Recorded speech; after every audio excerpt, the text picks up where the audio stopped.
Ош мамлекеттик университетинин кыргыз филологиясы жана журналистика факультетинде иман, диний маданиятты өнүктүрүү фондунун төрагасы Нуржигит Кадырбеков менен жолугушуу болуп өттү. Анда Нуржигит Кадырбеков эсине кайткан роза аттуу жаңыдан жарыкка чыккан китебин студенттерге сунуштап, андагы чыгармалардын тарыхы боюнча маалымат берип, иман, адеп, ахлак тууралуу жаштар менен кенен маек курду. Бул тууралуу кийинки сюжетте көрө аласыздар.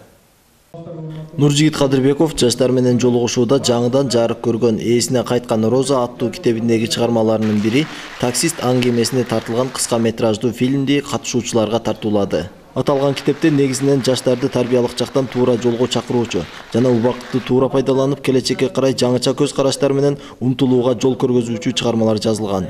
Бул чыгармаларды жазуунун максаты ошондой эле окурманга эмнени жеткизгиси келгендиги тууралуу автор кенен маалымат берди. Ал кишиде бир тарабы түнөгөн аска таш болсо, экинчи тарабы жакшылыкка коронгон ушул калбат болуп катаал да, мээримдүү да, ачык айрымдуу да, сырдуу да, жылуусу да, сүрдүү да. Сөзүнө бекемдиги, ишенимдүү мүнөзү, сыйкыйган турпаты, жигит, адам катары бийиктиги менен да шаңкайган тон элестетчү. Ошол үчүн ал барда артында таянакты болсо, жантап коргоп тургандай көңүлү ток эле Дат-Капанын. Кызыгып күйөөсү Дат-Капа 4-курста аяктап жаткан жаз мезгилинде ошол Сулайман тоонун ак бура дайрасы тарабындагы чокусунда туруп колун сураган. Экөө бириктирген такты жолунда тоонун ойку кайкы, таштуу, сыйгалак, пууш, басууга кыйын болгон жөө-жолун элестетет. Андан өтөбүздө экөө не деген гана азаптарды баштан кечирбеби.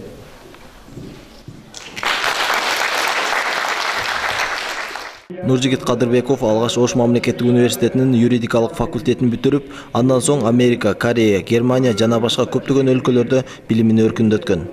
Альма матер деген түшүнүк бар. Альма матер деген бул нерсе. Кудай насип кылган экен, дүйнөнүн көп өлкөлөрүндө окудук.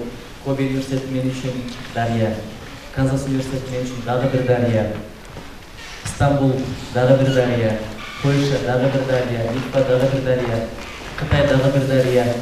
Бирок ошол дарыялардын башын бириктирген булак мен үчүн бул Ош мамлекеттик университети. Анткени мен ошол жерде окуп, ошол жерде бүтүп, ошол жерде иштеп, өзүмдүн турмуштагы чоң сапарга башталганым Ош мамлекеттик университети бар болсун. Ош мамлекеттик университетинин бүтүрүүчүсү катары окуу жайга келип, жаштар менен көптөгөн жолугушууларды өткөзүп, келечек ээлери менен жакындан пикир алышып келет. Анын эсине кайткан роза китебинен тышкары Нурлуу толкундар, Бир гана сенсиң, Япон кереметинин сырлары, Ант деген аталыштагы жыйнактары жарык көргөн. Бул эсине кайткан роза деген чыгармабызда негизинен көркөм чыгармалар, аңгемелер, андан кийин жол очерктери. Жол очерктери дегени Москвага барганда Москвада 5 күн деген чыгарманы жазганбыз. Андан кийин ыйык издердин мекени деп апам чоң койгон жайлоого атайын барып ошол тууралуу жазып келдим. Анткени апамдын издери калган жерде ошого ыйык издер деп атадым. Андан кийин эсине кайткан роза деген үй бүлө маселеси, баягы бала кезде, окуучу кезде сүйгөн кызына гүл алып баратып, анан ошол гүл ага эмес өзүнүн аялына буйрат да, анын себеби эмне деген чыгарманы окуңуздар. Андан тышкары ынтымак маселеси бар, үй бүлө маселеси бар, мекени сүйүү маселеси бар. Мисалы, Жалбырак деген чыгармада ак бура, Сулайман тоо, Ош шаары тууралуу жаздык, Ош мамлекеттик университети тууралуу жаздык. Чындап эле баягы каарман чет өлкөдө окуп жүрүп, апасы баягы паркта баратканда ак бурага жакыныраак барыңызчы, шоокумун сагындым деген эпизод бар да. Бул болгон окуялардын негизинде эле негизи. Бирок көркөмдөлгөн албетте. Анан Бир суроо деген чыгарма бар, ал жанагы кандай жашасаң ошондой өлөсүң деген бир сөздү угуп калган бир алымданчы. Ошонун тегерегинде ой жүгүртүп олтуруп, адам бир акыры жакшы тыянактарга келет да. Ошол тууралуу жазылган чыгарма. Анан Рыскы деген чыгарма бар. Мисалы, Рыскы деген түшүнүк бар үчүн биз Кудайга шүгүр көбөйүп атабыз.